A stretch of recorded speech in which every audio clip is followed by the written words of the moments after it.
Hello friends नमस्कार जय Jagannath देवब्लॉग channel को आपण मानक स्वागत जनाऊँगी मु माधवी।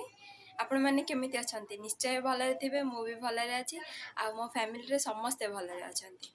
तो आज रो ब्लॉग टा एठू स्टार्ट करूची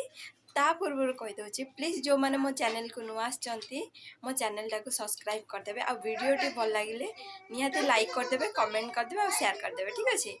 तो चलंतु ब्लॉग टा स्टार्ट करबा। एबे टाइम केतना हलानी 10:30 हो गला ठीक अच्छे। तो है आज आम गोटे जगह को जीवार अच्छी वीडियो रे थांतु जापर कौटी जाऊँ। तो है एबे बाहर भी सजाड़ी आज सका उठिकी किसी करनी विश्वास करते किसी करनी खाली गाधे फाधे पलि आसी वीडियोटा स्टार्ट करुच्ची आला मैंने आज लेट उठिली तो आउ एबे खाइबू किछि माने सकाळ तो किछि हेइनी काली राती रे बिरयानी धरिक आस्तिले सेगा सब फ्रिज रे थिला तो सेगा एबे खाइबू खाइ साला पर दिन बेले तो खाइ होउनी एबे एबे खाइ देले दिन बेले न खाइले भी चलिबो। तो एबे खाइबू खाइ साला पर आपण मानक से कथा होछि खाइबा पीबा सइलानी आ एबे बैग पत्र सजाड़ी पे जीवा पाई गोटे जगह को जीवा कथा कहले ना भारी खुशी लगे माने कहवा कथा नहीं एते खुशी बुलवाटा माने सेटा गोटे अलग टाइप लेवल खुशी आ बैग पत्र सजाड़ी वीडियो रे थिबे आमे कोडी जाउछु ना नहीं देखिबा पई ठीक अछि। आ हेला देखंतु केते सजाड़ी एबे माने खटोटा सारा बिछे सारचे मु 2 दिन पई जाउची जेमते लागुची गोटे मास पई जाउची पूरा खटोटा सारा बिछे देइची पुअर सजाड़ी मोर सजाड़ी तांकर सजाड़ी माने कहतुनि से मैंने सजाड़ी देले हंतानी नाई तांके सजाड़बी खाली मु ही सजाड़ी बैग पत्र सब रेडी कर सारी देखो सब रेडी सरलानी मो हजबैंड आसवे 3टा 3:30 बेलू ऑफिस रो तो से बाहर आम नहीं कि जीव बोलिका माँ सब पिठा बनाऊँ चलते देखिए आगे की पिठा बनाऊँ गरम रे माँ आमर पिठा बनाऊँ देखो यहाँ कि पिठा माँ पोड़ पिठा तो पोड़ पिठा तैयारी चलती यही देखो आम बाहरी गलुणी आउ चलते जीवा आम कौटी जाऊँ चलते देख ये आम बाहरी गलुणी देख आम 3 जन जाऊँ आउ घर बाहर बेले क्लिपटा नहीं पार्लुणी कारण लेट हो गला तो टे जल्दी जल्दी बाहर बेलू ये गला आम जाऊँ तो चलते देखा कौटी जाऊँ।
आम आसिक खोर्धा पाखापाखि पहुँची जाइचु आउ एक्चुअली मु जाऊँगी मो दीदी घर को माने मो निज भौणी आम 3 भौणी 3 भौणी रु बड़ जी सी कलिकता रे मैरिज करछि आउ मझा दीदी है सी भूषणपुर मैरिज करछि आउ बड़ दीदी कलिकता रे मझा दीदी भूषणपुर आ मु भुवनेश्वर रोची कि एक्चुअली मो शाशु घर है मयूरभंज ठीक अच्छे। तो आम जाऊँ दीदी घर को से गोटे बाहागर थिला तो दीदी बारंबार पचार तुम मैंने आसब ना नाई आसब ना नाई तो से मना कर देती नाई मु जीविनी आर छुट्टी ना ये नहीं सी ना एमती करके मना कर देती तो जाऊँ देखिए सी जानी आम जाऊँ बोलिका तो चलते देखिए तार रिएक्शनटा कौन ने कौन रिएक्ट करुच्ची ठीक अच्छे सी सका 10 थर फोन कर पचारे तू आउचु आसचु ना नाई आसचु ना नाई ତାକୁ ମାନେ ଏମିତି ଇମୋସନାଲରେ କୁହାହେଇଛି ଯେ ନା ମୁଁ ଯାଉନି କିଛି ନାହିଁ ଯାଇ ହେବନି ଏବେ ପରିସ୍ଥିତି ବହୁତ ଇଏ ଅଛି ଯାଇ ହେବନି ସେମିତି କହିଦେଇଛି। ତ ଚାଲନ୍ତୁ ଦେଖିବା ତା ରିଆକ୍ସନଟା କ'ଣ।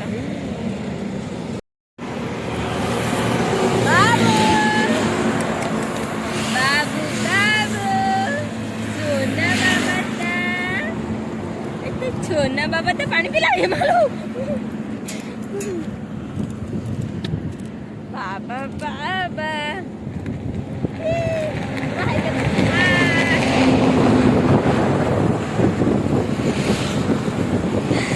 नजर आने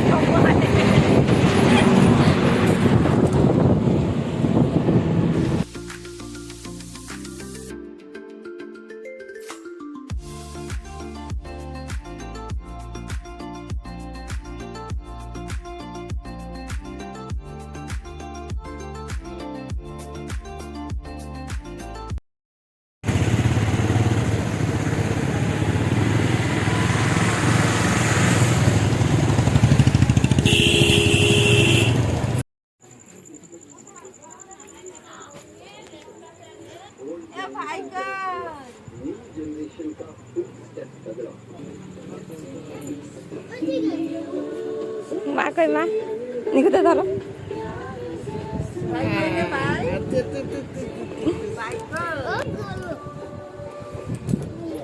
भल अच्छे माई दीदी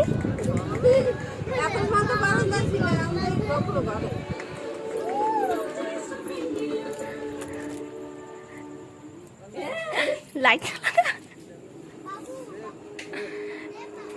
ला ला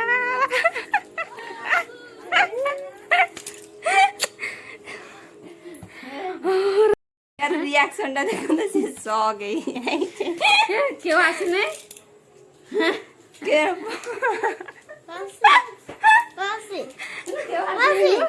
ना मैं काई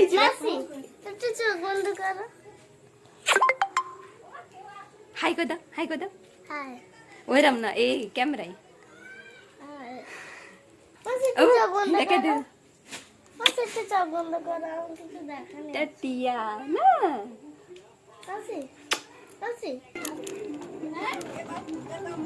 जाइमु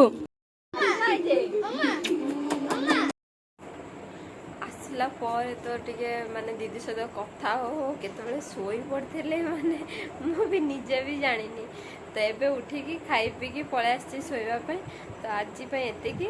आ देखो आम बाबू भी सोई पड़लानी सियाड़े दीदीर झील सी भी सोई पड़लानी। तो आज पे एतिकी नेक्स्ट ब्लॉग रे पुणी आपण मानक सहित देखा हो। प्लीज मो चैनल टाकू लाइक करदेवे कमेंट करदेवे और शेयर करदेवे ठीक अच्छे।